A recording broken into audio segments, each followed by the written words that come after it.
Então, as curas no Evangelho. A fé cura ou salva? As pessoas desde sempre buscam pela cura. Muitas acabam se deixando enganar por charlatões, outras são ludibriadas de diversas formas. Tudo por um grande desconhecimento e pela falta de oportunidade de entendimento sobre o que é a dor, o que é a doença. E isso que eu vou falar aqui hoje é baseado numa palestra, em 2 palestras do Haroldo que eu resumi, tá? Que ele fala sobre a cura e os milagres de Jesus. Foi um seminário que ele fez em 2016. E eu achei muito interessante de trazer isso aqui como um complemento da tentação no deserto. Então, ok. Para tanto, hoje nós brindamos o Consolador Prometido, porque estamos aqui em função da nossa consoladora doutrina dos Espíritos, que esclarece e conforta os nossos corações. Sempre. E perguntamos, por que tantas curas no Evangelho? Eis a questão. São aproximadamente 30 curas. E a pergunta é, por que Jesus curava? Por que Jesus curava se todas as pessoas que ele curou desencarnaram? Ninguém se livrou dos portais da morte, nem mesmo Lázaro. Não é interessante? Por que ele curava então? Todo mundo morreu, não ficou ninguém para semente. Mas, para responder essa pergunta, é necessário entendermos a cura. E dessa forma, a pergunta se modifica. De por que Jesus curava para o que é a cura. Portanto, as curas chamam a atenção para um outro ponto. E que ponto seria esse? Para onde Jesus apontava quando ele curava? O que ele estava querendo nos mostrar? É preciso então abandonar preconceitos, que são aqueles conceitos que você tem antes de estudar, antes de se inteirar de um assunto, né? A gente tem alguns preconceitos.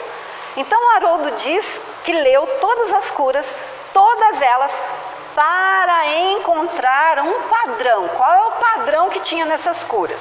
Interessante também observar que uma característica das curas de Jesus é que não há elementos mirabolantes.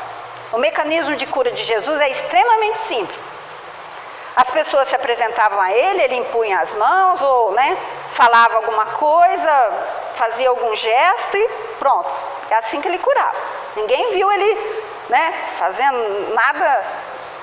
Agora, em inúmeras curas, ele diz expressamente uma frase. Em outras curas, ele deixa essa frase subentendida nas entrelinhas. Que frase é essa? A tua fé te salvou. Olha só, ele não fala assim, a tua fé te curou. Salvou. Salvou? Quer dizer que o doente estava em perigo? Essa é uma lição preciosa. Esse é o elemento que se destacava dos demais em todas as curas. Portanto, pareceu-nos que deveria ser esse elemento que mereceria uma reflexão mais profunda. Algumas perguntas precisam ser feitas. O que é a doença? Quem é o doente? Como se comporta o doente? Como ele se comportava? O que é a cura? Curar-se ou salvar-se? Qual é o melhor verbo? Se a opção for salvar-se, salvar-se de quê? Nós vimos do que é na lição da tentação no deserto, de nós mesmos. O que é salvar? Qual é o perigo? Então, à medida em que nós estudamos as curas, as perguntas se multiplicam. Elas não diminuem, elas aumentam. Isso é sinal de que nós estamos verdadeiramente entrando no Evangelho de Jesus. Porque o Evangelho nos convida a alçar voos a patamares superiores. Esqueça os conceitos religiosos dos séculos passados, viu? Os conceitos religiosos dos séculos passados. Porque hoje nós estamos aqui refletindo à luz do Consolador Prometido. Estamos aqui estudando o Evangelho à luz da doutrina dos Espíritos. Então, o que é salvar? É intuitivo. Uma pessoa estava andando de motocicleta, indo para algum lugar, seguindo o fluxo da vida, né, resolvendo suas coisas e tal. Que até perdi. Caiu e se feriu. Alguém chama os paramédicos, porque ela precisa ser resgatada, tratada, para voltar ao fluxo da vida. Isso não é salvar a pessoa? Se você pode deixar a pessoa ali ensanguentada, ela pode morrer, né? Então você chama os paramédicos. A pergunta é: quando alguém perde a referência da lei divina que está na consciência, portanto, quando uma alma, um espírito, perde o contato com o seu interior, deixa de ouvir a voz da sua consciência e se separa daquilo que a consciência aponta para ela como o melhor caminho, um caminho de amor, isso seria um desvio. Esse desvio, essa perda de alvo, não representa exatamente a definição de pecado, porque pecado quer dizer errar o alvo. Entendem? Ô mãe, chega um pouquinho mais para cá para a Samara chegar um pouquinho mais para cá para mim ver ela. Gosto de eu gosto de olhar. Então o GPS está apontando, você vai virar agora para a direita. Aí o que eu faço? O GPS. Eu viro à esquerda. Perdi o alvo, saí da rota, não sai? Facinho você sair da rota quando você não segue, né, o GPS. Aí, a pergunta é, alguns vão se perguntar, mas existe um GPS espiritual? Sim, existe um GPS espiritual. Deus cria espíritos com GPS de fábrica, item de série. Mas onde está? Está na nossa consciência. Esse GPS pode ser desligado? Não, porque ele não usa bateria. Ele usa fluido cósmico universal. Portanto, é isso que está aqui. Essa energia que nos move, o fluido cósmico. Nós estamos mergulhados no amor de Deus, que é fluido cósmico. Então, ele não vai desligar nunca. Então, o que posso fazer? Posso ignorar o aviso? Eu posso ficar surdo ao GPS? Eu posso fingir que eu não estou vendo? Eu posso. Mas eu não posso desligá-lo. Eu posso fingir que eu não estou ouvindo, que eu não estou vendo, mas lá dentro de mim alguma coisa está assim. Porque é o que eu sempre falo. Um ladrão, quando ele rouba, ele sai correndo. Por quê? Porque ele sabe que ele está fazendo uma coisa errada. Uma pessoa que está fazendo uma coisa errada, ela faz escondido. Sempre. Por quê? Porque ela sabe que ela está fazendo uma coisa errada. Então, o GPS consciencial desliga? Não, nunca, em momento algum.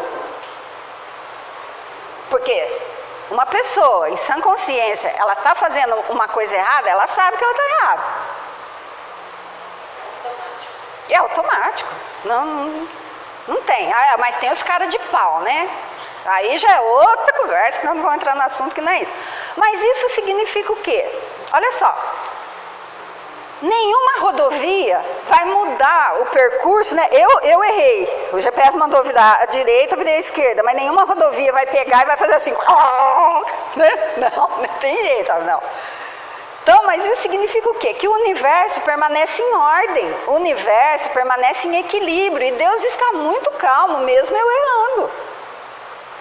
Mas aquele que se desvia, entra num redemoinho de sentimentos e ações contraditórias à lei de amor, não é assim? Errar, pecar, então, é perder o contato com a consciência e com a lei divina. Então percebemos que Jesus não trabalha apenas com os corpos. Aliás, né? Ele trabalha com as causas, e nós vamos ver. Portanto, mais importante do que o paralítico andar, para ele, o mais importante para Jesus era o paralítico ser curado, ser salvo do sentimento dentro dele que o tivera deixado paralítico. A mesma coisa com o cego. Na verdade, né, Cristo quer o quê? Que a pessoa se salve do sentimento, da ação que ele está provocando dentro dele mesmo, para que ele fique cego. Olha só. Então ele vai fazer com que esse paralítico, esse cego, volte a entrar em contato com a sua consciência, com o seu eu profundo e com Deus, que está em todos os lugares, inclusive dentro, principalmente dentro de nós. Portanto, não importava se ele voltaria a andar, o paralítico, e depois ele ia desencarnar. Igual Lázaro. Ele viu que Lázaro não estava morto, ressuscitou Lázaro, mas não importava daí se Lázaro ia desencarnar. De alguma coisa Lázaro foi salvo, que o fez ficar ali desacordado, que o fez pensar em que ele estava morto. Olha só. Olha o que um sentimento faz dentro da pessoa. Dependendo da coisa, a gente não desmaia? É um sentimento que provocou o desmaio, né? Cada um reage de uma forma. Portanto, não importava se ele voltaria a andar, depois ele ia desencarnar, porque Jesus não visava a cura de corpos simplesmente, mas a cura das almas. E uma alma curada cura seu corpo, ainda que isso demore um pouco. Fica claro, a partir da doutrina dos espíritos, que Jesus era assim, um médico, mas o médico das almas. E agora fica claro. Entendeu?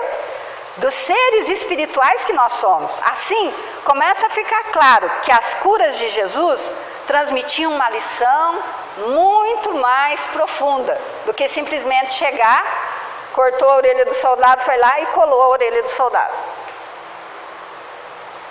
A partir deste momento, ao ler uma cura, já começamos a perguntar sobre onde está a minha cegueira? Onde está a minha paralisia? Onde está a deformação da minha estrutura? O que gerou essa doença que se apodera do meu corpo físico? Se em alguma área da minha vida eu realmente não enxergo, eu vou precisar de uma ajuda, certo? Essa ajuda ela vem de quem? Do Cristo. Mas como e em que consiste essa ajuda? Qual é a ação do Cristo para nos curar? Nessa altura, nós já percebemos nitidamente que o assunto das curas tomou uma proporção que nós sequer estávamos suspeitando.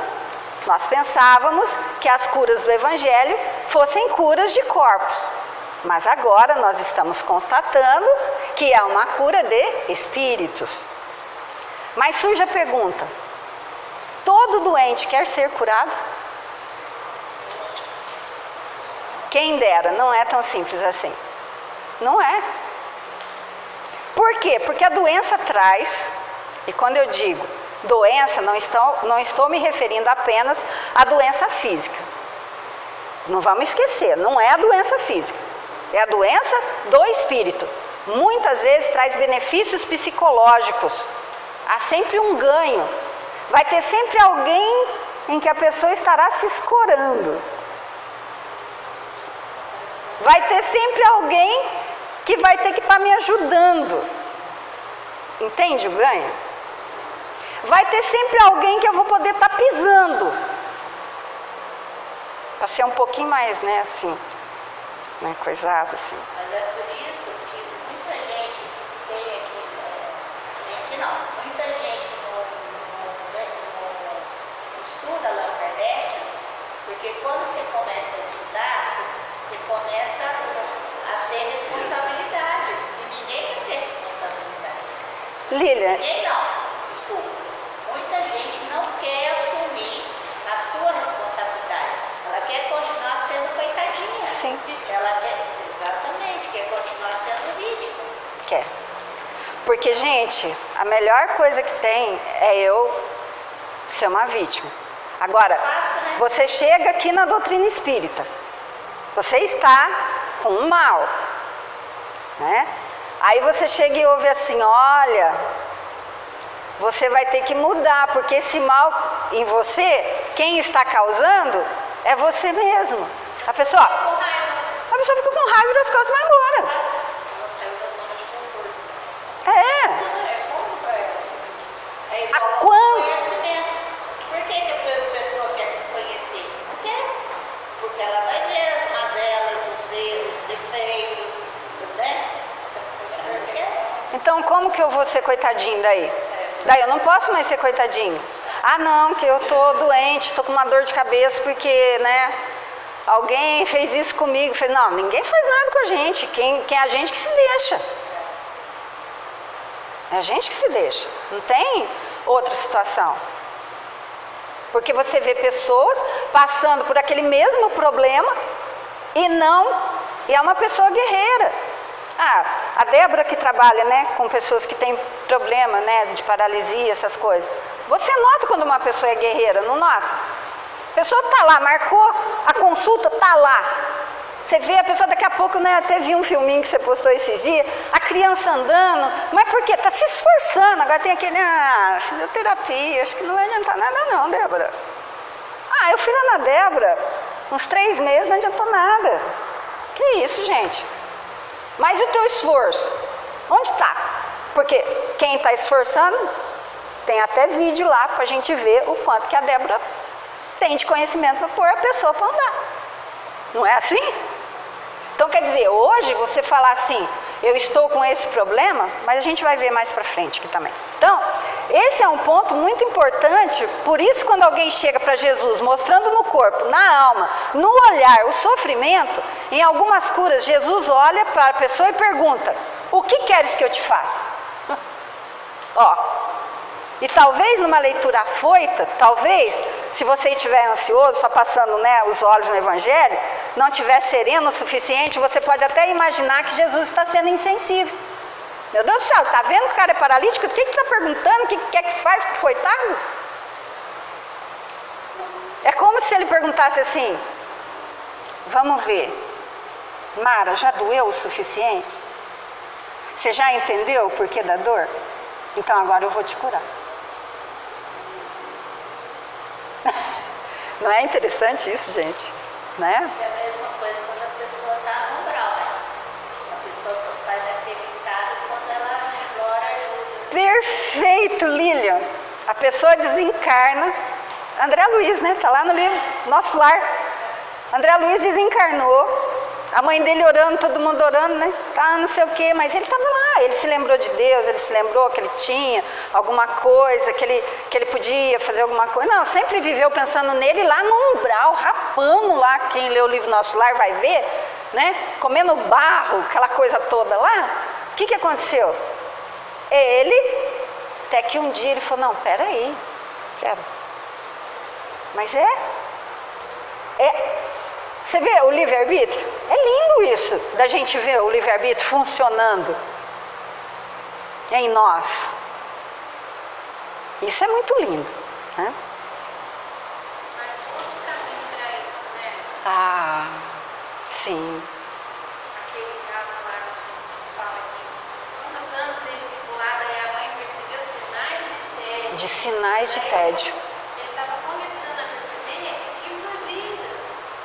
Que não valia a pena fazer o mal daqueles 800 anos. O que eu achei lindo foi isso daí. Acho que foi você que falou que a pessoa cansa de fazer o mal. Cansa porque ela não foi criada para fazer o mal.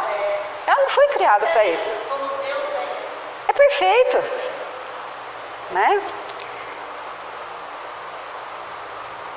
O que estamos a dizer, né? Nossa, então Jesus está falando assim, já doeu o suficiente? O que estamos a dizer? Parece estranho esse conceito de dor, será? Agora, a Débora que entende. Vamos deixar de lado por 30 segundos as questões espirituais. Vamos pensar apenas no aspecto material. Qual é a função da dor em um organismo vivo? Proteção e preservação, não é? Se você não sentisse dor, você não conseguiria manter o corpo físico intacto por 24 horas.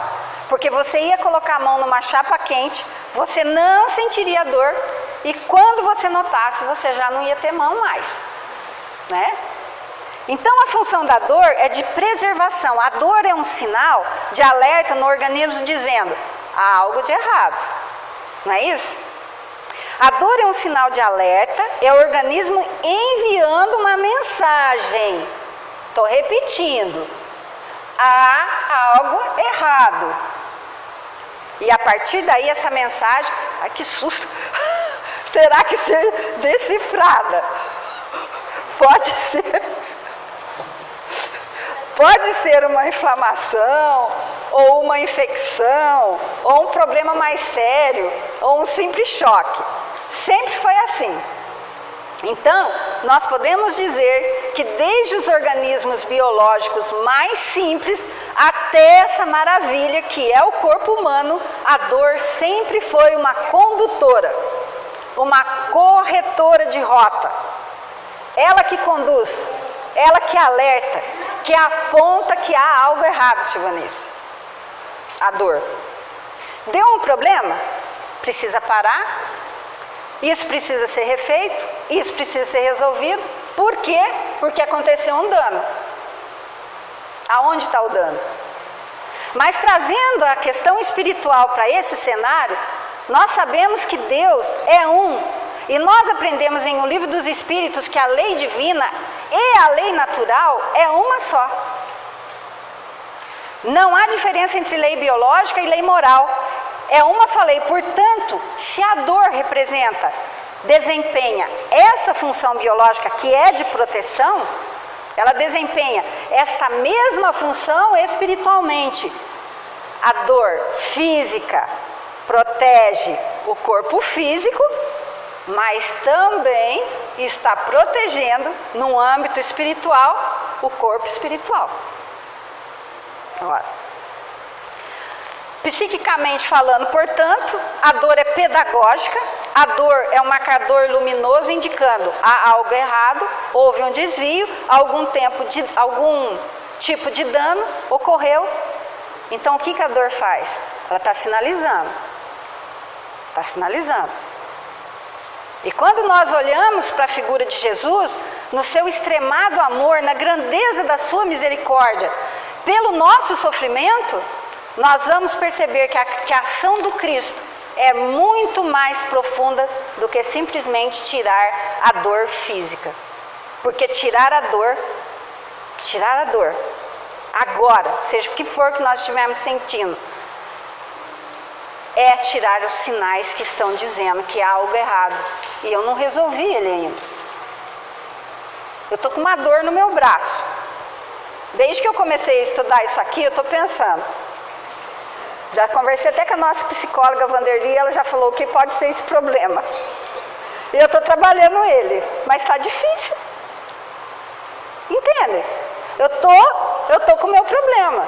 Agora, eu sei que esse problema não é simplesmente, é movimento repetitivo, por isso que você está sentindo isso. Que nada, que tem muita coisa. É minha ansiedade, é minha coisa de querer às vezes ir lá e, né? Eu não sou perfeita, eu tenho mesmo. Quem falou que eu não tenho vontade de ir lá e... Tenho. Não vou dar de santa aqui não. Então, o que é essa dor aqui? Entende? Então, se Jesus chegar aqui agora e tirar, eu, gente, em sã consciência, ainda não descobri o que é essa dor aqui. Então, ela vai... Ele pode me curar agora, lógico que ele pode. Ele pode me curar agora. Mas eu vou continuar agindo da maneira que eu ajo, ela vai voltar. É por isso que a ação curadora do Cristo é uma ação que vai nas causas que geraram a dor em algum nível emocional. O que nós falamos das tentações no deserto? Tentação física, psíquica e espiritual. Então aqui, em algum nível emocional, psicológico, espiritual ou físico. Houve tá havendo algum desajuste aí no meu nível físico, espiritual, psicológico, está causando. E assim, agora nós temos condições de entender a fala do Espírito Emmanuel no Livro da Esperança, capítulo 78, intitulado Ante o Divino Médico. Olha o título, né, da lição. É como se ele dissesse assim, perante, né, o Divino Médico, face a face com o Cristo. E diz o benfeitor, abre aspas, sim, somos espíritos enfermos com ficha especificada nos gabinetes de tratamento. Fecha aspas. Nós todos. E Emmanuel se inclui. Somos espíritos enfermos com ficha, com prontuário médico, cada qual de nós com a sua ficha. Onde está a nossa ficha? Abre aspas, continuando.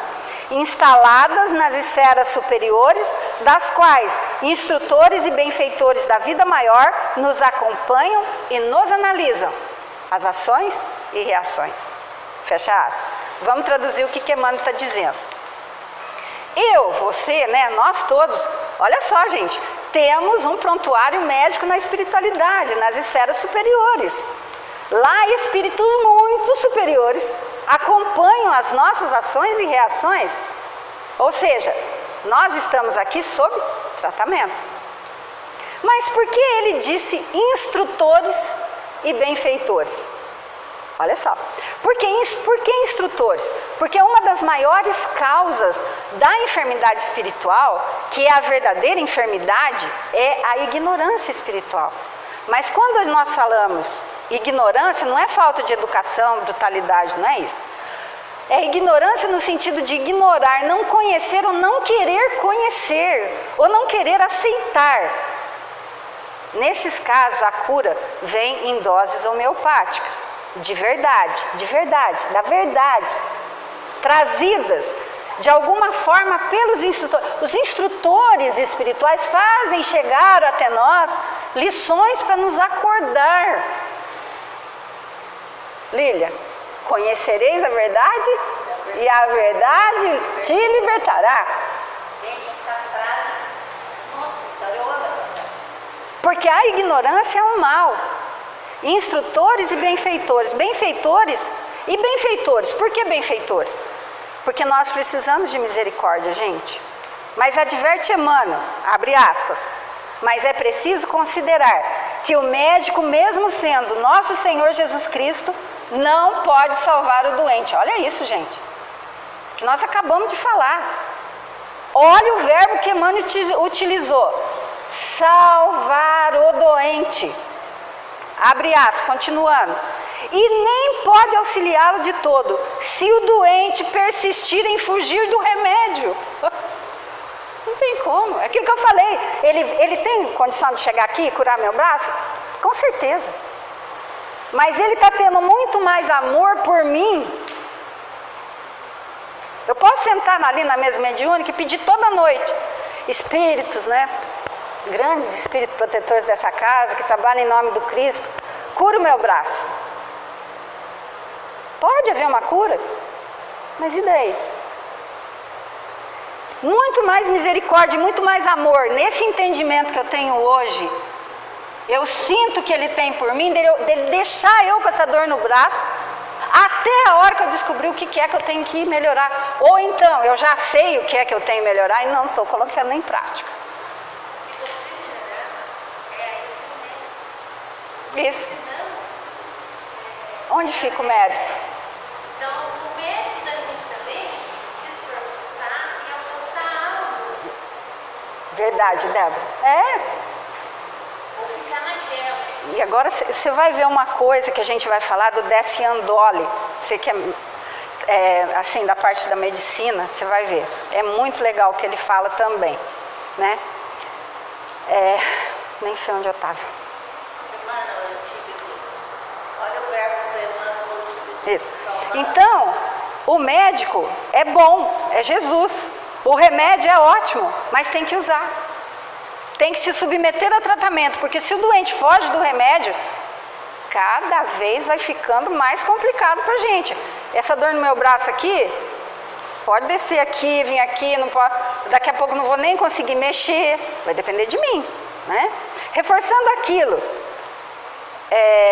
Aí a pergunta de Jesus, André, ele podia perguntar assim para mim, mas o que você quer que eu faça com você agora? Né? Se eu chegasse nele e falar, Senhor, me cura, eu sem ter nenhum desses entendimentos. Ele podia virar assim para mim, mas o que você quer que eu faça? Eu não entendo nada, eu queria que o Senhor curasse meu braço. Não, esse não pode ser teu desejo. Diante de todo o conhecimento que você tem, você tinha que falar assim para mim, Senhor, me ajuda a descobrir o que está causando a dor no meu braço. E o que é que eu posso fazer para sanar? Esse é o remédio. Reforçando aquilo que nós já concluímos, até o presente momento, há uma mensagem também de Emmanuel no livro Estude Vida. Viva. Vejam, estude e viva aquilo que você está estudando. capítulo 33, chamado Acidentados da Alma. Porque se tem uma coisa que chama a atenção de todos nós, são os acidentes que acontecem na rua, né? Você vê o trânsito está mais lento, todo mundo quer olhar o acidente, chama atenção, e a gente acredita que só existe acidente envolvendo o corpo físico, não é? A gente acha isso. Mas nessa mensagem, Emmanuel chama atenção para um acidente muito mais grave, de consequências muito maiores do que o acidente físico. É o acidente que danifica a alma. Então, a criatura apresenta uma fratura na alma, ela apresenta um corte na alma, uma infecção no espírito. É um acidentado da alma. E qual é a parte dolorosa disso? É que o acidentado da alma, gente, ele toma um banho, ele corta o cabelo, ele põe um perfume, uma roupa bonita, você olha para ele e acha que ele não tem nada. Olhando assim, parece que está tudo perfeito. Mas se você fizesse uma tomografia da alma dele, você ia ver que ele está todo acidentado. Talvez você ficasse até com medo de olhar. Como agir? Diz Emmanuel, não te digo, abre aspas, continuando a lição, né? Não te digo que aproves o mal, fecha aspas. Ninguém aqui vai aplaudir o mal, não é isso, né, gente? Ninguém aqui vai dar apoio para as pessoas errarem, não é isso. Abre aspas, não te digo que aproves o mal sob a alegação de resguardar a bondade. Fecha aspas. Bondade não é aplaudir o mal, não é isso. Abre aspas. A retificação permanece na ordem e na segurança da vida. Então não vou defender o mal, porque a vida precisa ter uma ordem. Então a vida, ela corrige, ela retifica, sim. Ninguém foge da lei divina. Abre aspas de novo. Tanto quanto vige o remédio na defesa de sustentação da saúde, age, porém, diante dos acidentados da alma com a prudência e a piedade do enfermeiro, que socorre a contusão sem alargar a ferida. Olha que lindo isso. Eu não preciso também chegar lá na pessoa, no acidentado da alma. Até estão colocando bastante a figura do Fábio Assunção. E até teve, a Vanderly colocou, eu até coloquei essa frase aqui do Divaldo, porque eu achei assim, as pessoas estão tirando sarro, gente.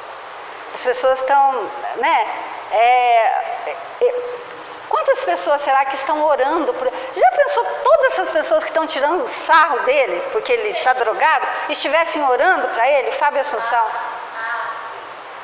Se cada pessoa que está postando que ele vai fazer isso, comprar a máscara para pôr no carnaval com a figura dele e tudo, estivesse orando por ele, a força que ia dar para esse menino, as pessoas não pensam assim, né? Porque se eu não posso ajudar, por que eu vou também colocar coisa mais negativa em cima, gente? Mas enfim, né? Porque a pessoa nunca sabe o dia de amanhã. Ninguém sabe o dia de amanhã, Elza. Ninguém. Não adianta você querer. É como diz a minha mãe, a gente faz um plano, Deus faz outro, não adianta. Então, né, diante de qualquer coisa, a gente faz um plano, Deus faz outro. Nós não queremos e não devemos, então, agravar a desorientação da pessoa. Nós queremos ajudar a pessoa a encontrar uma saída. Nós não temos como chegar perto do Fábio Assunção, né? Nem tem jeito, mas assim, mas vamos fazer uma oração então para ele? Cada vez que você vê isso, vamos fazer uma oração. Continuando Emmanuel, abre aspas, em qualquer processo de reajuste, recordemos Jesus que ao ensinar servindo e ao corrigir amando, declarou não ter vindo à terra para curar os sãos. Os sãos não precisam de médico. Então o próprio Cristo declarou que ele veio à terra por causa dos acidentados da alma. E uma coisa aqui que a gente tem que entender, que o acidente sempre vai acontecer, primeiro, psiquicamente. E quando ele chega aqui no corpo físico, a coisa está feia. Entendeu?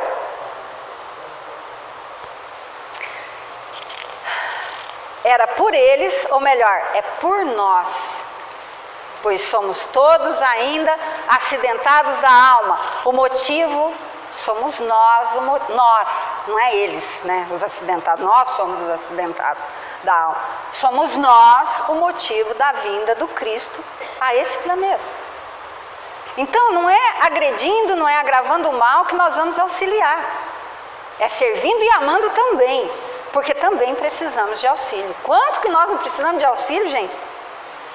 Por quê? Eis a questão. Por quê? Porque servindo e amando nós podemos contribuir na cura dos acidentados da alma. Por quê? Essa questão é importante. Ela é muito importante. E ela é, na verdade, o cerne das curas de Jesus. Como Jesus curava. Olha só. Como Jesus curava. Como era o processo de cura dele. Tem um exemplo que é muito legal. Jesus, todo mundo já vai lembrar qual que é esse momento. Está andando numa multidão da mulher hemorrágica. Nós estamos falando de centenas e centenas de pessoas que ficavam ali, né? Em volta do Cristo, imagina. De repente ele se vira para Pedro e fala assim: Pedro, alguém me tocou. Aí Pedro olha para Jesus e fala assim: mestre, o senhor deve estar brincando comigo. Um tanto de gente aqui se espremendo. Eu já estou aqui quase perdendo a respiração.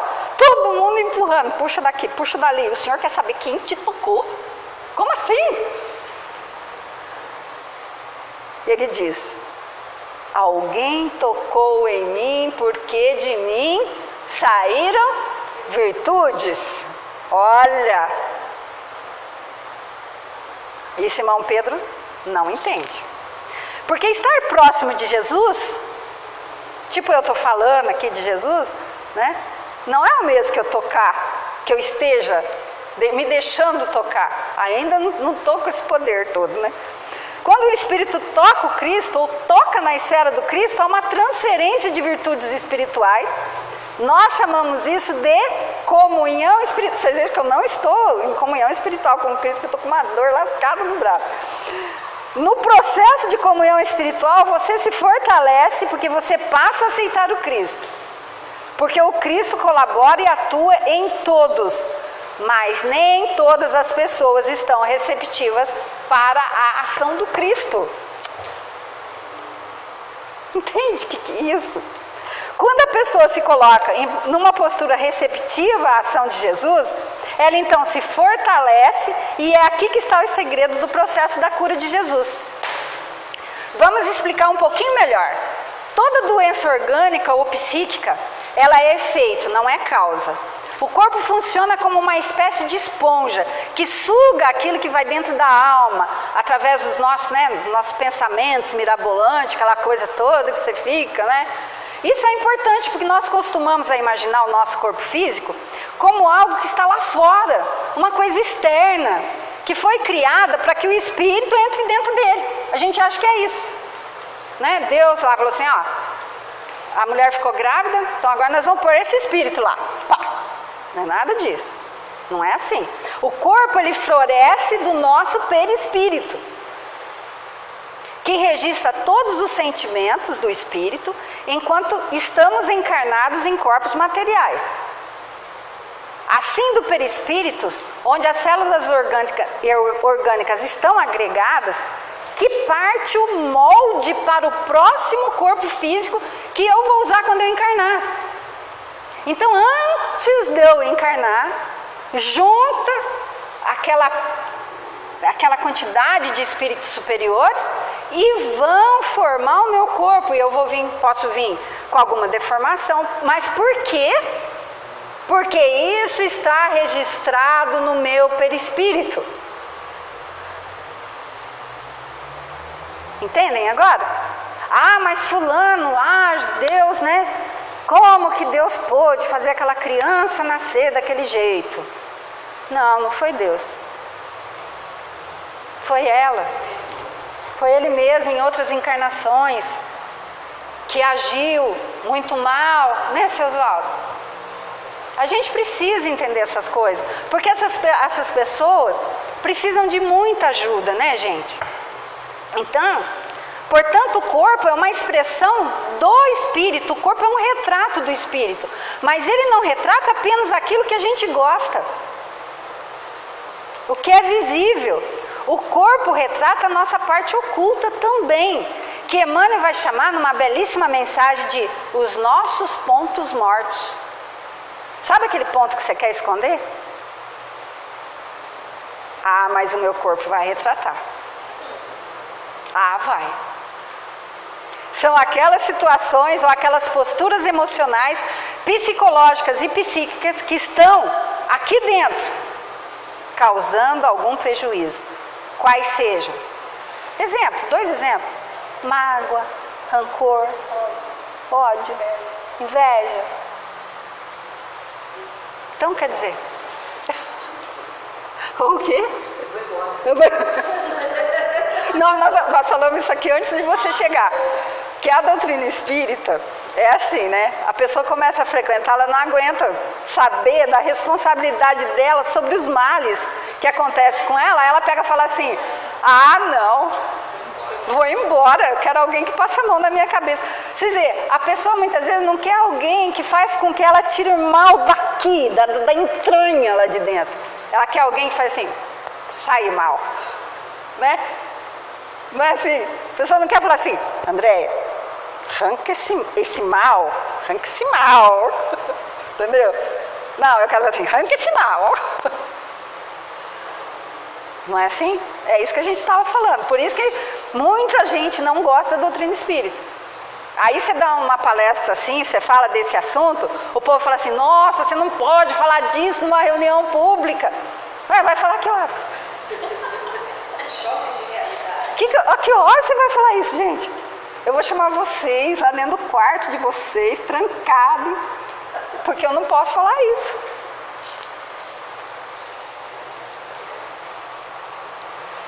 Então, quando Emmanuel se refere a esses pontos mortos, ele está dizendo de situações em que nosso sentimento, nosso pensamento se prenderam, se novelaram em situações, em pessoas, ou em coisas nessa vida, ou em outras vidas, e essas situações vividas geram em nós posturas diante da vida. Olha só. Então, não podemos esquecer que a postura de agressividade nessa vida, ela é uma reação a alguma experiência vivida. A pessoa que se faz de vítima sempre é uma postura. Vejam, eu achei o Haroldo foi muito feliz nisso. A pessoa que se faz de vítima sempre é uma postura aprendida, construída. E pessoa que nunca se sente responsável por nada, construiu essa atitude a partir de experiências vividas por ela. E claro, isso traz consequências que são alimentadas constantemente pelo Espírito. Então ele acredita que as coisas acontecem com ele? Não, nós que acontecemos para as coisas. É o jeito que a gente age diante das situações que não acontecem. Porque é daí que nós atraímos pessoas, circunstâncias, situações que estão em sintonia com o meu mundo interior. Tem gente que fala assim, parece que eu tenho dedo podre, né? Eu só atraio gente coisada, né? Eu dedinho podre de tudo. Mas o que está acontecendo, gente? Né, seu Oswaldo? Energia. Energia, tá? Por outro lado... Liga, manda mensagem. Hoje ela estava reclamando na rua hoje pra mim. Tudo cai no colo, tudo eu tenho que fazer. Até comigo, grávida comigo. Pra ganhar neném essa semana, bem foi hoje, nem eu direito. Ai, meu Deus do céu. Pega na minha mão, falei, Zoeira, vai ter isso. Parteira. Coitada, foi da repartida. Nada, menina.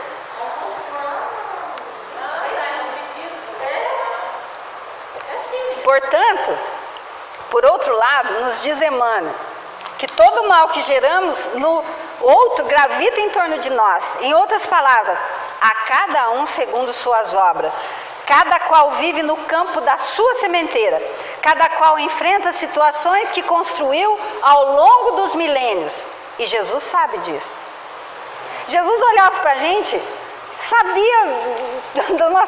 da nossa história, né? Ele olha para a gente, ele sabe da nossa história desde quando Deus criou a gente. E o que significa isso? Que nem sempre a pessoa consegue sair disso por conta própria. Gente, tem gente que não consegue. É por isso que nós precisamos, às vezes, acrescentar à nossa compreensão de evolução uma ideia muito importante. Nós evoluímos. Sim. Somos nós os responsáveis pela condução do nosso destino, pelas nossas escolhas. Porém, contudo, todavia, no entanto, entretanto, se não houvesse a misericórdia divina a nosso favor, que vem nos tirar do círculo vicioso do qual, com certeza, não seríamos capazes de sair sem a misericórdia divina, agindo em torno de nós, talvez não subiríamos nenhum degrau na escala evolutiva. Por isso que a gente fala que Deus é misericórdia. Ele não deixa a gente aqui ao léu. É sobre isso que falam as curas. As curas não falam apenas de dor, as curas não falam apenas de restauração biológica, as curas não falam apenas de tirar alguém de um sofrimento físico.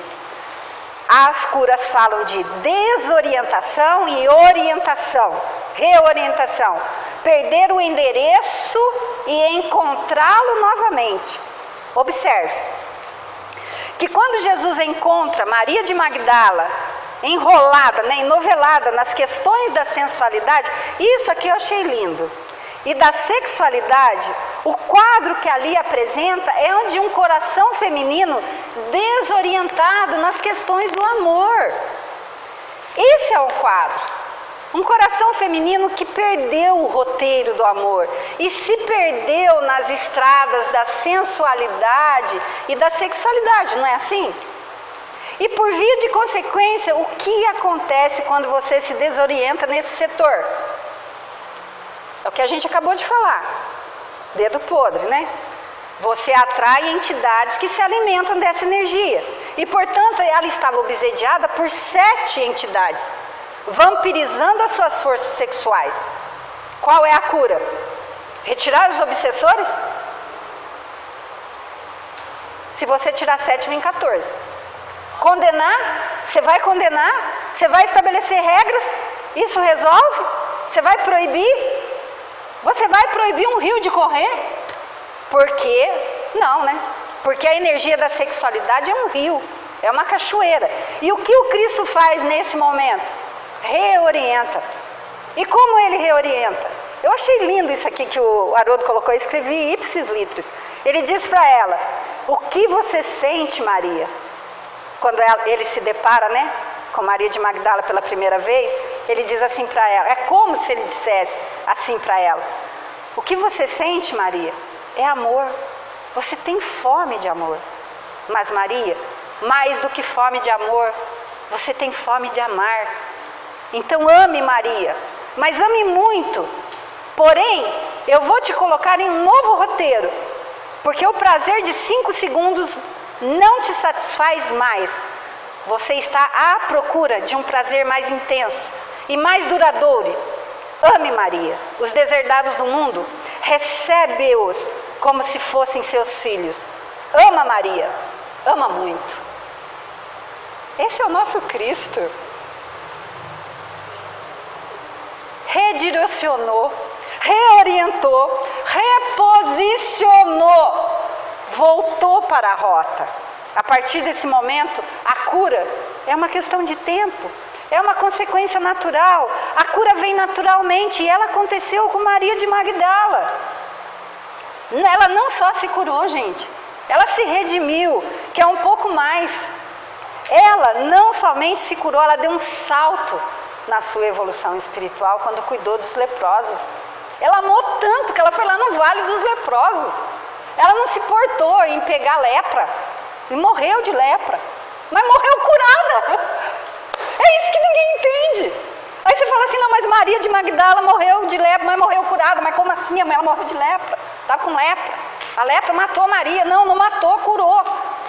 Redimiu. Qual que era a maior doença? Qual que era a maior doença dela? Não era o físico.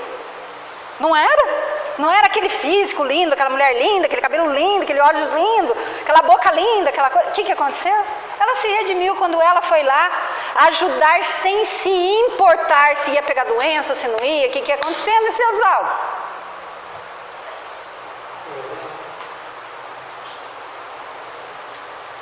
Então, perfeito de dentro para fora. Jesus não foi lá e falou, não, vou tirar. Né? Chega aqui e fala assim, André, vou tirar esses espíritos que estão aí com você. Mas e daí? Eu não vou estar orientada, não tenho uma... Entende? É aquela coisa, é muito lindo, gente. A gente parar, né, nessa coisa da cura, mas você ir no fundo das curas, é uma coisa linda. Por isso que Jesus não curava, ele salvava. Ele só curou quem entendeu. Até Zaqueu. Zaqueu era sovina, ele chegava a roubar. Jesus o curou. Não foi assim? Ó, Senhor, eu vou dar o que eu roubei e mais um tanto. Curou do quê?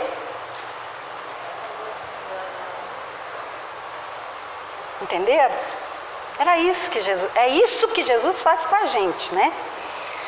Aí eu pergunto, Jesus tirou alguma coisa de Maria de Magdala? Não, só redirecionou. Então quando você toma um Simão Pedro, um apóstolo mais velho, preconceituoso, ranzinza, personalidade forte, o que Jesus faz? Toma todas essas características e redireciona. Aumenta algumas, diminui outras na intensidade e dá uma nova direção. E aquele homem, que era um pescador rude, se transforma no alicerce da primeira comunidade cristã e no braço direito do Cristo. E o que ele faz com Paulo de Tarso? Toda aquela inteligência maravilhosa sendo usada de uma forma, né, aquela coisa grotesca, aquela coisa de ter que defender o tal do Moisés com espada, matar os outros, não entendeu nada do amor. Quando Jesus encontra com Paulo, ele falou poucas palavras. É uma coisa tão interessante que Paulo tinha tudo dentro dele. É que o que o senhor Oswaldo falou agora. A coisa já estava dentro dele, mas ele exteriorizava de uma forma diferente. Então foi fácil.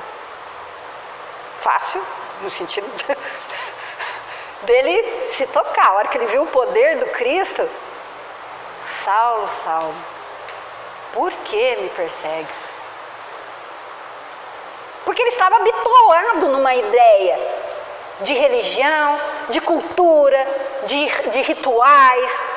E Cristo não era nada disso. Cristo era puro amor. A hora que ele viu que Cristo era puro amor, o amor do Cristo o cegou. Mas o cegou para quê? Para que ele, quando ele entrou dentro dele, ele percebesse, a luz está aqui dentro de você, faça ela brilhar. Reorientou, mas não deixou que Paulo sofresse as consequências do que ele fez, porque isso é a cura. Entendem? Essa é a cura. Ele fez, vai ter que... Nós não vimos a história de Elias e João Batista? Ele fez, mas ele teve que depois dar conta do que ele fez, né? Se a cura é reorientação, onde Jesus entra na história? Na questão 625 do Livro dos Espíritos. Qual é o nosso guia e modelo? Jesus, porque Jesus é guia e modelo. Ficou gravado para sempre na codificação espírita, que o modelo da humanidade é Jesus, é o Cristo. Portanto, o nosso parâmetro de orientação é Jesus. É a postura dele que nos orienta, a maneira como ele vive, que nos reorienta, que nos faz voltar ao caminho, né? Nos faz redimensionar a nossa rota. Vai lá no GPS, foi no caminho errado, vai lá, a moça começa a falar, né? Agora então você vai, não é assim? É isso.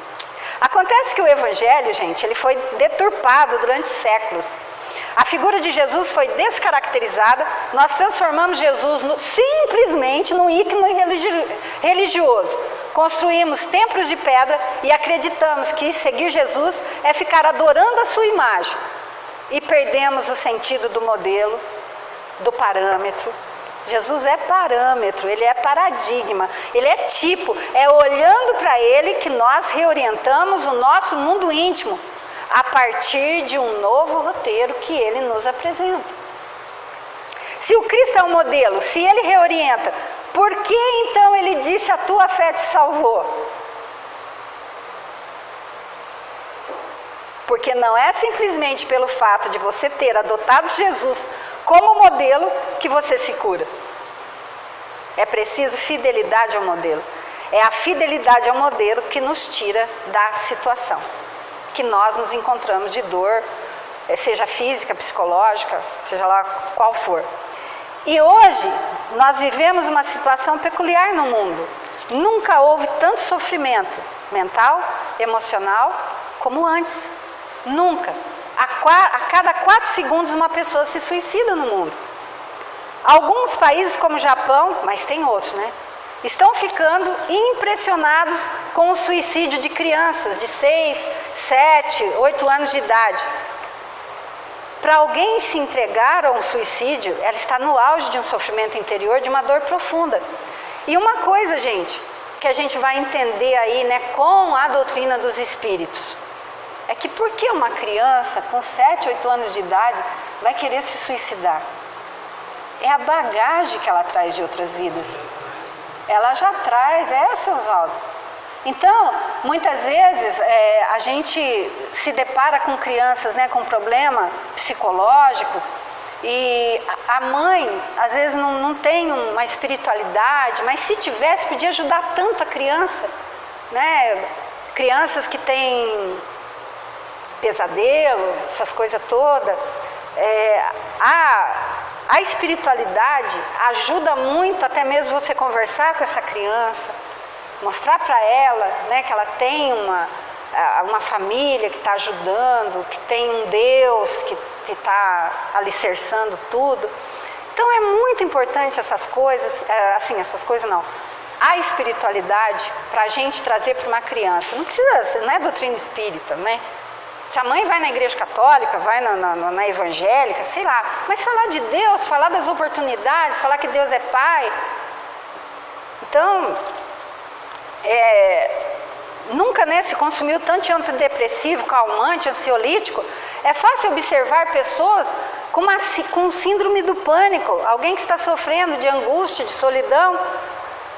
Sim, acontece que estamos voltando, porque não estamos fazendo a lição corretamente. A gente está voltando, nós já estamos com os nossos 30, 40, 50, 60 anos, e por que a gente está com depressão? Por que a gente, igual a pessoa, né, toma um banho e põe uma roupa bonita e tal, e está mal, está acidentado da alma? Porque ela não está olhando para dentro dela. Ela não está vendo o poder magnífico do Cristo. Ela não está sentindo o próprio poder. Ela não está sentindo a oportunidade do que é uma encarnação. E tudo por quê? Porque muitas vezes a gente prefere ficar em casa, não quer ouvir nada, não quer ler nada e simplesmente eu não acredito em Deus. Por quê? Porque eu tenho... É isso. Cômodo, verdade, né? Então, sofrimento, essa é a marca da transição planetária. Mas não podemos esquecer, se essa é a marca, Jesus está se tornando a marca da salvação. Sim, nunca antes se viu tanto adoecimento da mente. Pessoas das mais diversas classes sociais de uma hora para outra, entra no quadro de perturbação psíquica, abandona a família, abandona o trabalho ou não consegue mais trabalhar, não consegue mais se relacionar. E quando nós nos aproximamos desses corações com respeito e com carinho, como nos diz Emmanuel, né? Qual deve ser a nossa postura diante dos acidentados da alma? Prudência, piedade, para não alargar a ferida. Empatia. Quando nós nos aproximamos desses corações, constatamos dois fatos. Agora que vem uma coisa que o Haroldo colocou, que eu achei, gente, e a Lília até falou isso esses tempinhos, a Lília falou, eu guardei uma coisa assim e fiquei observando, Lília, quando você falou isso. Quando nós nos aproximamos desses corações, constatamos dois fatos. Ou essas pessoas não têm nenhuma base de espiritualidade, ou elas têm uma espiritualidade superficial. Espiritualidade superficial são modismos, ações exteriores, quase sempre ritualísticas, que dão a ilusão de que você é uma pessoa espiritualizada, mas aquela base profunda não te dá a convicção de que você é um ser imortal. Dizendo assim pode não parecer nada, né? Mas essa é a essência.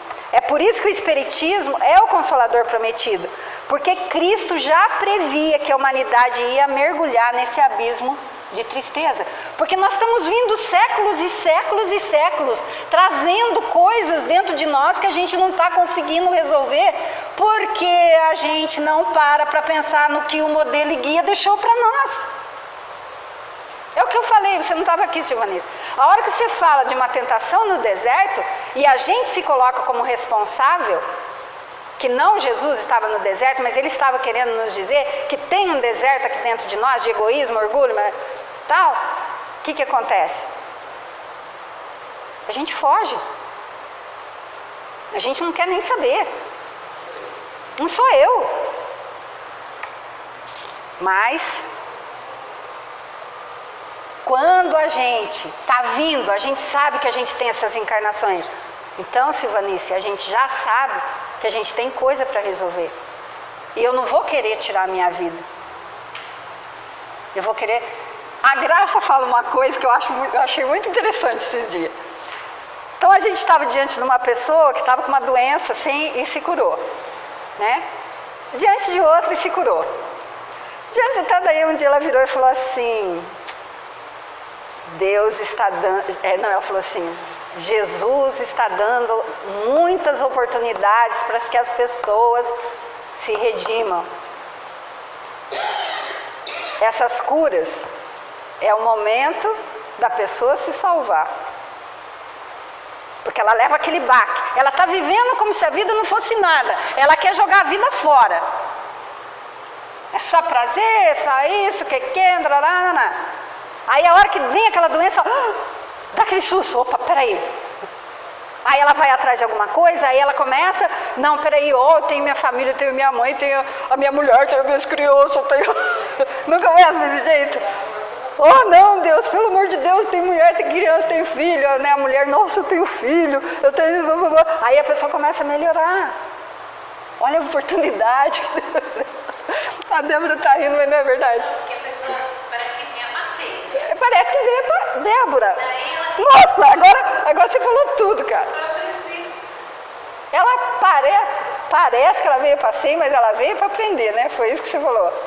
Não, ela tem que levar uma para aprender. Para aprender. Ela tem que levar uma, parece que ela veio a passeio, mas ela tem que levar uma para ela se dar conta que ela está aqui para aprender, para se melhorar, para fazer diferente. É isso mesmo. Aí ela, né, vem aquela doença, né? Nossa, ai, meu Deus, ai, nossa. Pensou se eu tivesse morrido agora, ai, minha mulher. Aí vem, né? Aí assim, ai, minha mulher, eu te amo, os filhos, né? Aí começa a levar na escola, aí começa isso, não é? Ontem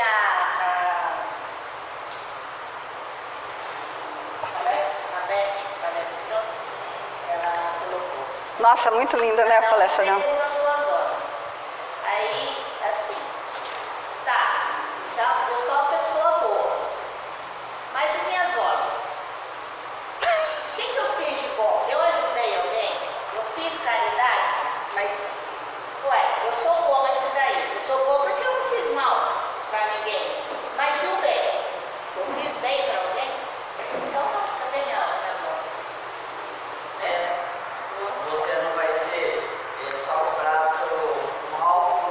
Mas pelo... bem, você deixou. A Silvanice está certa. Você não será cobrado só pelo mal que você não fez, mas pelo bem que você deixou de fazer. Bom, portanto, ele envia, Jesus, né, pede a Deus, envia o Consolador para mostrar aos espíritos na terra que somos imortais, agora que vem. O que significa que você não vai morrer, mas isso tem consequência. Eu vou dar algumas. Sabe aquela pessoa que você não gosta? Também não vai morrer. E sabe qual é a chance que você tem de estar perto dela pelos próximos milênios? Grande. Porque nós atraímos tudo aquilo que reprovamos e nos libertamos daquilo que amamos. Mas parece que ouvir essa frase dói. Ai, meu Deus, mas eu vou libertar de quem eu amo? Ai, que dolorido. Não dói, Silvanice. Silvanice, peraí. Não vai doer. Sabe o que vai acontecer? Você não vai ser mais escravo daquilo. Você vai estar com as pessoas que você ama de uma maneira muito leve, muito livre, muito suave, sem aquela coisa de é meu. Entendeu? Eu descobri que eu tenho piada no rim. Ui. Acho que eu tô descobrindo isso. Olha lá, vai se curar, 12 anos. Desde a primeira piada que a minha filha foi embora para Cornélia. Ui, a filha foi embora para Cornélia e deu a pedra no rim. Deu pedra no rim. Descobriu. A última vez que mexeu uma, eu fui levar o Pedro em Curitiba para ficar lá, que no meu serviço, agora esse começo de ano. Deu de novo. Não, mas teve outras. Daí você foi para São Paulo, daí deu. É o filho. Mas é aquela coisa, a gente nunca perde ninguém que você ama. É isso que a gente precisa ter em mente, né? Esteja ela onde Então olha como não é um exercício que a gente tem que fazer. Eu ia falar 12 anos, porque eu tive um pai. O que aconteceu com o pai? Eu falei, mas não foi da Maísa, foi. Eu descobri. Eu preciso descobrir a dor no meu braço. Agora precisa Outra consequência, já que nós não vamos morrer, o que acontece então? Nós vamos viver situações e experiências, ou seja, vamos quitar nossos débitos, mas também vamos ter missão para cumprir. Porque às vezes a gente acha que a gente só tem débito, né? Não, a gente tem missão. A gente também tem missão. Vem as duas coisas junto, vem trabalhando junto. Você vai crescendo na missão e na... Como é que é mesmo? Nossa, até esqueci agora. E nos débitos. É débito e crédito, daí fica, né? Mas também sabemos pela doutrina dos espíritos que amplamente divulga que todo sofrimento tem data certa para acabar. Não é eterno. Tudo passa. A doutrina espírita, as pessoas podem sair correndo daqui porque a gente fala que o sofrimento dela, ela é responsável. Mas a doutrina espírita vai ali no portão dando aquele abraço. Mas volta, porque tudo tem hora certa de acabar. Enquanto ela sai, vem um e fala, volta, tem hora certa para acabar. Vamos estudar, vamos colocar em prática, daqui a pouco acaba. Essa é a força consoladora do Espiritismo. Você não morre. Todo sofrimento tem data certa para acabar. Então, paciência e resistência. Esse é o sentido que nos dá a orientação. E é por falta desse sentido que as pessoas estão se suicidando. Que elas estão entrando em estados profundos de depressão, sem querer ser simplista. É claro que é um processo complicado, mas no fundo é isso. Lá na essência, gente, é isso. Em alguns casos, precisa de acompanhamento médico? Precisa. Até de um remédio, precisa. Precisa com certeza, mas no fundo do problema está isso. A pessoa não se reconhece imortal, não se reconhece ter vivido várias vidas, né? Então,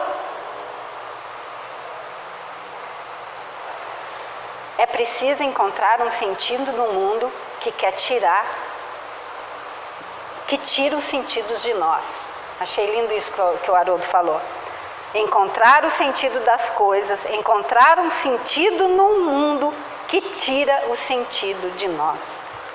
As pessoas estão tão autocentradas, estão vivendo vidas tão egoístas, que a pessoa está morta do lado dela e ela não percebe. Isso é fato. Quer ver como é um fato? Raul Teixeira teve um problema no avião, ele teve um acidente vascular, ninguém percebeu, nem a aeromoça. Ele viajou, vocês ficaram sabendo, né? Já faz tempo já, ele teve esse AVC no avião. Ele viajou para os Estados Unidos, só perceberam quando todo mundo desceu do avião e ele não levantava. Mas, será que você não percebe que uma pessoa que está do seu lado caiu? Tem algum problema, né, com a gente? Eu não me importo nem um pouco com o outro que está aqui do meu lado. E as pessoas estão usando isso como justificativa para não valorizar a vida. Dizendo que a vida não tem sentido, ninguém liga para ninguém, ninguém quer saber de nada. Né? Que Deus esqueceu da gente aqui, todo mundo roubando, isso, aquilo, mas que nada. Cada um com seu fardinho. Deus está sabendo muito bem aqui, ó. Nos anos 70 para cá, vieram muitos tendo a oportunidade de melhorar. Vocês vão ver. E sim, o universo é infinito. Cada célula do nosso corpo, e são trilhões, tem um princípio inteligente, mas onde Deus te colocou, lá, cara, você é único e especial. Não existe ninguém igual a você. Já nos mostra a nossa própria impressão digital. Não tem ninguém igual a ninguém. Querem ver? Eu sei que tem 200 bilhões de sóis na Via Láctea, mas a minha mãe é minha mãe. Eu não quero saber quantas mães tem no universo. A minha mãe é minha mãe. E ela é muito importante para mim. Para mim, ela é única, ela é especial. Para a senhora essa, mãe. Ô, mãe, é para a senhora essa, viu? Então, Deus é tão grandioso que você é único e especial onde Ele te colocou. Onde Ele te colocou, você é vital, na sua rede de relacionamentos espirituais. E para muitos corações, você é um tesouro. Esse é o ponto. O único e especial, ninguém entra no seu lugar. Essa é a sabedoria de Deus. Claro, a não ser que você saia do seu lugar, né? E você somente sai do seu lugar se você estiver desorientado. Você perdeu a rota, perdeu o alvo, você adoeceu. E é nessa hora que o modelo da humanidade te reorienta e a tua fidelidade por Ele te salva. Porque você toma Ele como seu modelo. Há vários pontos na vida de Jesus mostrando essa postura de orientação. Ele é o governador espiritual do orbe. Poderia ter nascido em qualquer berço. Escolheu Maria e José. Um carpinteiro simples, para nos mostrar que não importa de onde você vai iniciar a jornada. Não importa o que nos acontece no meio do caminho. Importa onde queremos chegar. E onde nós queremos chegar? Nós, espíritas, a perfeição. Através das reencarnações. Importa o esforço que empenhamos para isso. E querem ver o esforço que Jesus empreendeu ainda assim para estar entre nós? O que José tinha para oferecer de material? Uma manjedoura. Ok, ele veio na manjedoura. Quando ele atinge a adolescência, o que José tinha para oferecer? A carpintaria. Ok, ele vai trabalhar com o pai na carpintaria. Quando ele começou seu ministério, tem algum anjo apóstolo? Não. Anjo, Jesus tem na governadoria espiritual do orbe. Lá só tem espírito puro. Na Galileia, ele tinha os apóstolos que ele escolheu são pessoas como nós. E são elas que ele vai reunir e transformar num grupo que mudou a história. No final do Evangelho, o que Jesus tem? Uma cruz. Ele toma a cruz e transforma a cruz no símbolo da imortalidade, quando aparece para Maria de Magdala. E o Evangelho começa numa belíssima noite, uma estrela, uma manjedoura, uma festa íntima, e termina numa belíssima manhã da imortalidade da alma. Embora no meio do caminho tinha uma pedra, né? Ou várias. Mas como diz Guimarães Rosa, quem se propõe a fazer a jornada não pode recusar a travessia. Uma travessia é o sentido profundo da cura operada por Jesus em nós, porque Ele nos salva nessa travessia. Tem um orador espírita, Débora, que chama o Dércio Iandoli, da Associação Médica Espírita. Ele é oncologista de formação. E ele diz, uma das coisas que eu mais assisto na minha vida são pacientes com câncer de estômago. Ele é especialista em câncer de estômago, intestino, câncer. Morrerem curados, aquilo que eu falei para vocês. O paciente foi a óbito, desencarnou, mas eu tinha certeza que ele foi curado. Curado do quê? Do que provocava o câncer nele. Mas ele também diz, já dei muita alta para paciente adoecido. Dali 2 ou 3 anos ele volta com câncer no mesmo lugar ou em lugar diferente. Desafios para a gente pensar. Claro, é nosso dever buscar todos os meios lícitos para minorar a nossa dor e alcançar a cura física. É dever. O próprio Chico Xavier tomava todos os remedinhos dele, não era pouco não, hein, gente? Ele tinha coisa no olho, coisa não sei aonde, não sei aonde. Ele não pulava um. E você vê o Chico também, o Silvanice? O Chico, eles queriam que aqueles médios amigos dele, né, que promovia a cura, eles queriam que ele fosse, né, ou que trouxesse para curar o olho dele. Ele, não vai, isso aí não vai curar não, eu tenho que aprender. Olha que humildade. É aquilo que eu estou falando para vocês, não adianta, tem que saber a causa, tem que doer. Doeu já o suficiente, André? Não doeu para mim o suficiente ainda, gente. Então, quando eles falaram assim para o Chico, nós vamos trazer aqueles médicos curadores que viviam em volta dele. Não. Mas ele tomava os remédios. Por quê? Porque ele sabia, ele tinha consciência que não tinha doído o suficiente. O olho.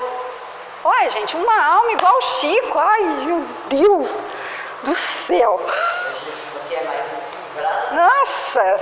Sem aprender. Imagina, aqueles espíritos tudo em volta dele, gente. Era só ele falar para Bezerra de Menezes, Bezerra, vai, pronto. Sim, devemos buscar todos os meios lícitos para melhorar a dor e para a cura física. Mas, antes de tudo, buscar a reorientação dos nossos espíritos. Identificando em nós onde estão os cegos, onde estão os paralíticos, os leprosos dentro de nós.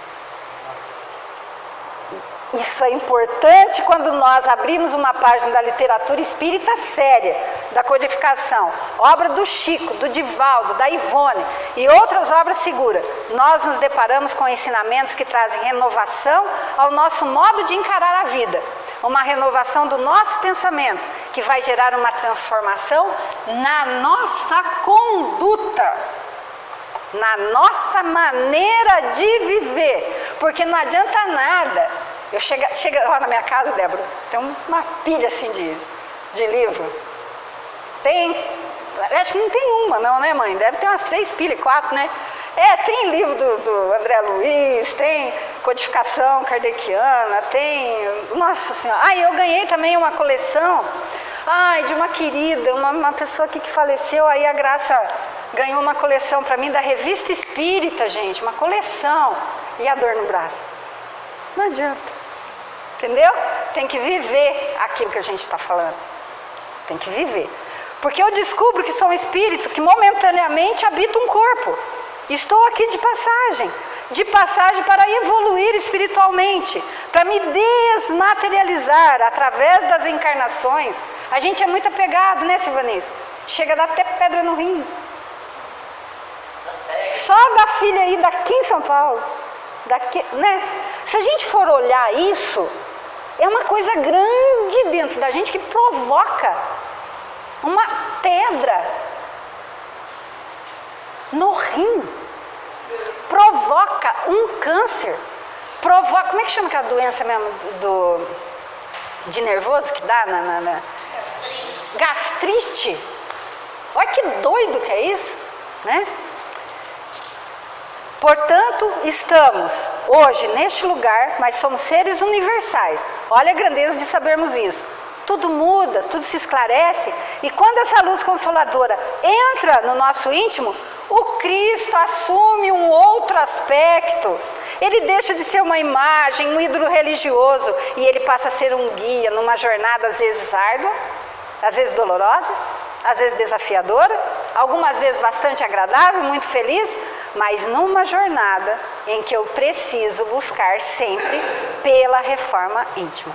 Mas para isso é preciso fidelidade ao guia, é preciso, diante do entendimento do objetivo, de aqui estarmos, oferecermos a cada dia, diante de cada pessoa, o melhor de nós, para que o processo da renovação aconteça. E não nos provoquemos mais danos, mais tilt.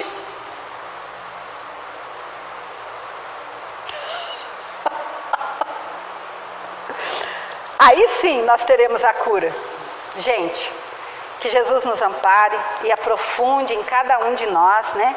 Esse processo imenso de cura, que agora a gente está descobrindo, está à nossa disposição há milênios e milênios e milênios de anos. Que Jesus, esse nosso valoroso governador espiritual do Arbe, nos acompanhe e que toda essa lição aqui aprendida possa nos fortalecer espiritualmente para que possamos verdadeiramente não nos curar, mas nos salvar. Assim seja.